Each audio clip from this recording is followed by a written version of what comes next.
Hello. Ayan, magandang hapon sa atin. Ah, tutuloy natin yung pag-aaral natin dito sa John 4. Yung last natin na topic is yung John 4, umabot hanggang verse 42, 27 to 42. Ang kwento doon ay yung babae na marami nga siyang asawa, di ba? 5.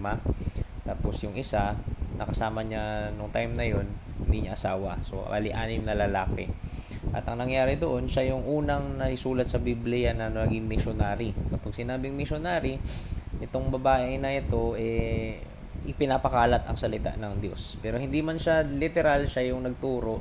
Pero, ang makikita natin doon, tinawag niya yung mga tao doon sa lugar ng Samaria. Ayan. So, ngayon naman, ang pag-aralan natin ay itong sa verse 43 ng John 4. Ayan. So, ang pagpapatuloy nito ay tungkol sa isang pinuno na meron siyang anak na may sakit at kung paano pinagaling ng Panginoong Jesus. Sige, manalangin muna tayo. Dakilang Ama, salamat po sa binigay niyo sa aming hapon na makapag-aral kami ng salita ninyo. Salamat po sa tulong ng Banal na Espiritu na siya pong magpapalinaw nito sa amin. Salamat po sa buhay na walang hanggan na naghihintay po sa isang tao na inilagay ang kanyang pananampalataya sa Panginoong Hesukristo. Tunay nga na siya lang ang daan, katotohanan at ang buhay. Wala man pong maging kayamanan dito sa lupa literal, pero ang tunay na kayamanan po sa buhay na to ay makilala namin ang aming Diyos na tagapagligtas ng Panginoong Jesus. Hingi po namin itong lahat sa pangalan ng Panginoong Jesus. Amen. Okay. Ngayon, pag-aralan natin itong John 4:43 hanggang 54. Maikli lang, meron lang tayong 12 verses. Okay. Sige. Basahin ko po, sabi dito, pagkaraan ng 2 araw, after doon sa lugar ng Samaria, bumalik si Jesus sa Galilea. Ayan, itong Galilea, ito ay medyo malayo na sa lugar ng Jerusalem or doon sa lugar ng Nazareth. Ayan, hindi nga kasi siya doon pinapansin kasi nga taga doon siya eh. Mapansin natin kapag yung mga tao sa paligid natin, kilala tayo, tapos unti-unti tayo nagbabago, hindi naniniwala sa atin kasi nga kilala tayo mula umpisa. Pero sabi dito sa verse 43, pagkaraan ng 2 araw, bumalik si Jesus sa Galilea. At ito na nga, si Jesus na rin ang nagpatotoo na ang isang propeta ay hindi iginagalang sa sarili nitong bayan. So isa ito sa mga dahilan kung bakit si Jesus hindi siya nagstay sa lugar ng Nazareth. Kasi maaaring yung mga tao doon hindi maniwala sa kanya. Ayan. So verse 45, pagdating niya sa Galilea ay mabuti ang pagtanggap sa kanya ng mga taga roon, sapagkat nasa Jerusalem din sila noong pista ng Pasko at nakita nila ang lahat ng kanyang ginawa roon. So si Jesus Christ hindi literal nagpakitang gilas, kundi naging totoo siya sa kanyang sarili at nakita natin doon yung mga tao bumilib sa kanya. At dahil doon, maganda yung pagtanggap sa kanya doon sa lugar ng Galilee or Galilea. At sa verse 46, ang sabi dito, nagpunta muli si Jesus sa Cana sa Galilea. Ito yung lugar kung saan sa John 2, ginawa ni Jesus yung una-una niyang mirakulo. Ginawa niyang wine or grape wine, yung tubig. Ayan. So sabi dito kung saan ginawa niyang alak ang tubig or wine. Sa bayan naman ng Capernaum ay may isang pinuno ng pamahalaan. Ang anak niyang lalaki ay may sakit at naghihingalo na. Ayan, so meron lugar doon sa Galilee, sa may Capernaum, ayan. May isang pinuno ng pamahalaan. So ibig sabihin parang governor or parang mayor na level ito. At yung lalaki niyang anak may sakit at malapit na mamatay. Nang mabalitaan niyang bumalik si Jesus sa Galilea mula sa Judea, pinuntahan niya ito at pinakiusapang pumunta sa Capernaum upang pagalingin ang kanyang anak. So nalaman niya na si Jesus ay nandito pala si Jesus. Pupuntahan ko siya tapos i-request ko na pagalingin niya yung aking anak. So sinabi sa kanya ni Jesus, hanggat hindi kayo nakakakita ng mga himala at mga kababalaghan, kailanman ay hindi kayo sasampalataya. At maraming tao ang ganito, no? Na kung wala silang makita na parang bubuti yung buhay nila, at ay hindi sila maniniwala kay Jesus Christ or maniniwala sa Diyos. At isa itong hindi magandang kaisipan. Kasi kapag ganun, parang ang hinahanap natin ay isang genie na. Di ba? Pag genie, kung ano yung gusto mo, yun yung ibibigay. Pero ang Diyos ng Biblia ay Diyos siya ng lahat ng bagay. So kung Diyos siya ng lahat ng bagay, lahat ng tao, lahat ng mga nilalang niya, dapat ang pagtrato natin sa Diyos, kung ano man yung gusto ng Diyos, yun yung gugustuhin natin. Kaya nga merong tinatawag na pagpapasakop sa kapangyarihan at sa layunin ng Diyos. Na kung ano yung layunin ng Diyos sa buhay natin, yun yung susundin natin. At kaya kung saan nakakarating yung mga nagtuturo ng Bible, kasi yun yung naiisip nila o yun din yung base sa pag-aaral ng salita ng Diyos, kailangan ipahayag yung salita ng Panginoon.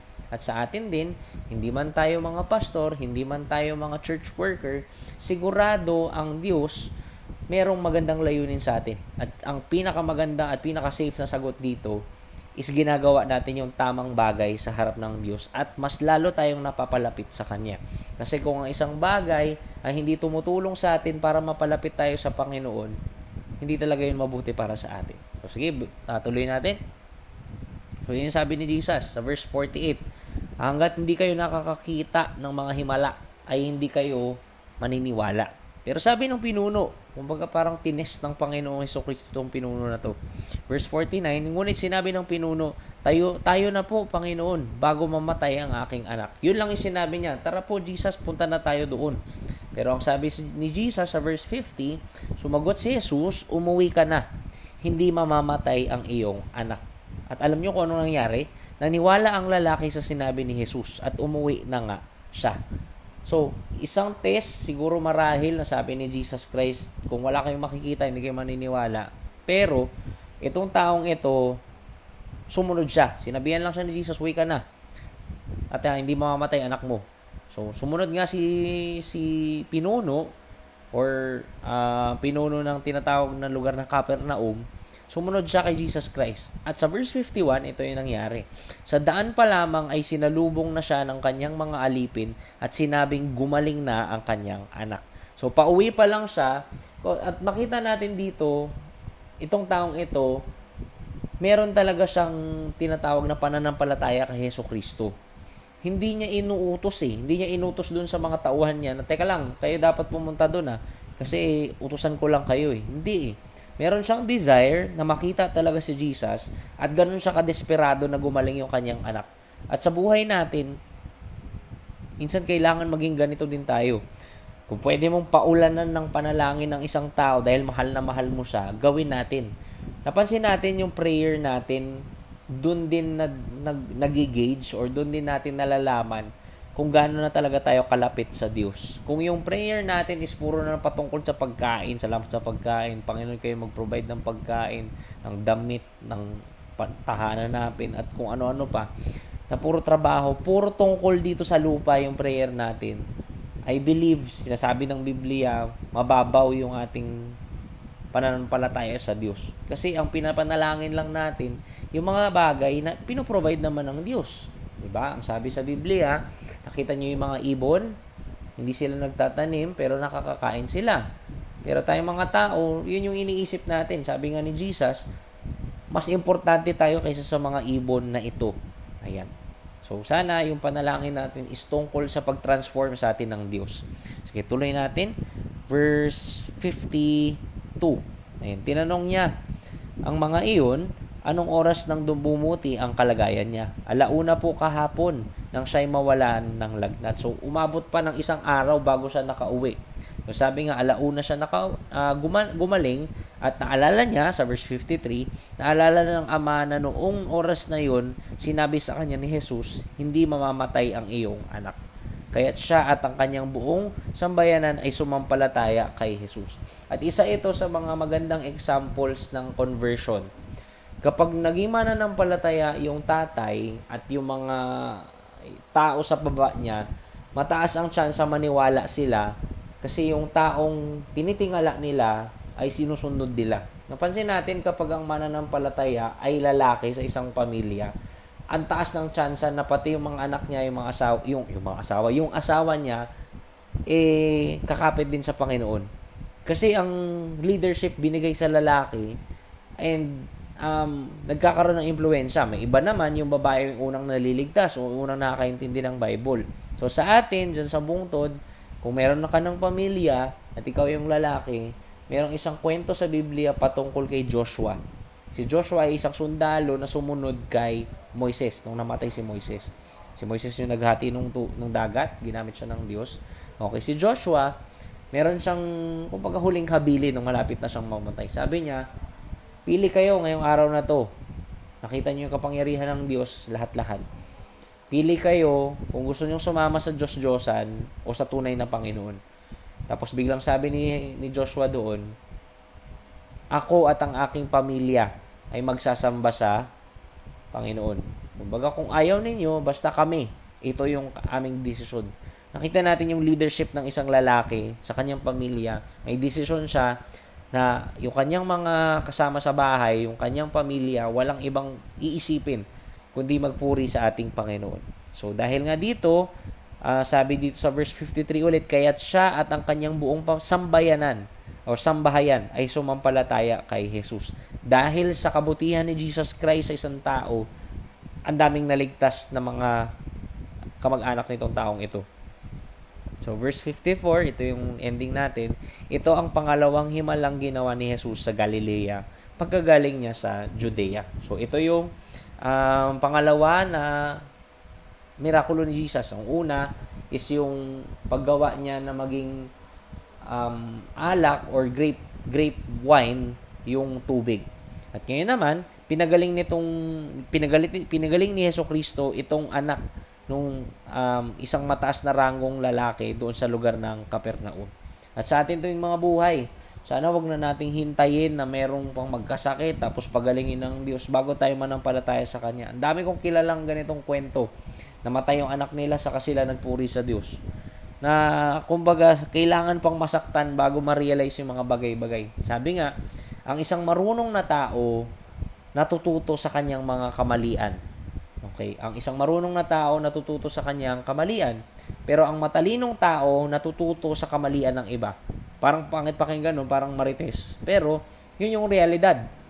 Na tayo hindi kailangan ma-experience mo lahat ng bagay para ikaw ay maniwala sa Diyos.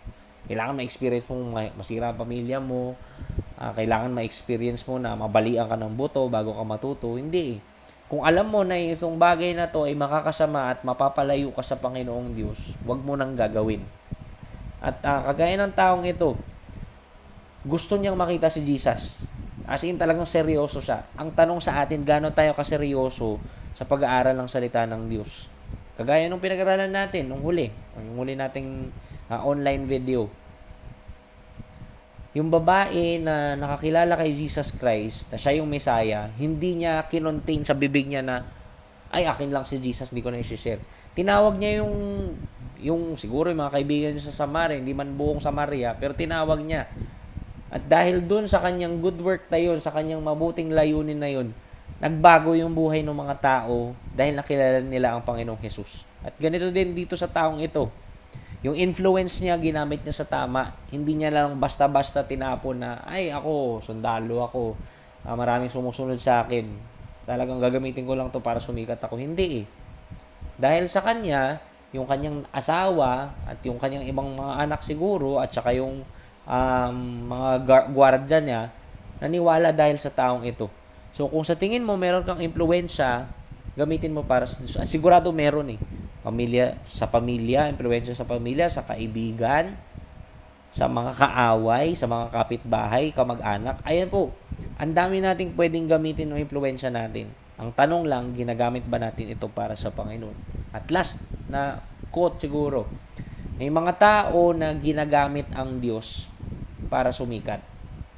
Pero meron ding mga tao na sana tayo po ito, ginagamit natin yung ating impluwensya o kasikatan o kung ano mang meron tayo para sa kaluwalhatian ng Diyos. Sobrang magkaiba yun. Na ang pinakapunto talaga ng puso natin is patungkol pa rin sa Panginoon. O sige, manalangin tayo. Nakilang Diyos, Ama, salamat po sa binigay niyo sa aming hapon, sa binigay po na kwento patungkol kay Jesus, kung paano po siya nag-deal sa taong nahirapan dahil sa kanyang problema sa anak. Tulungan nyo kami na kayo po maging focus ng buhay namin at wala na po kaming ibang hihilingin kundi gawin po ang nararapat sa inyong harapan. Salamat po sa pagmamahal ninyo kahit hindi namin ito deserve.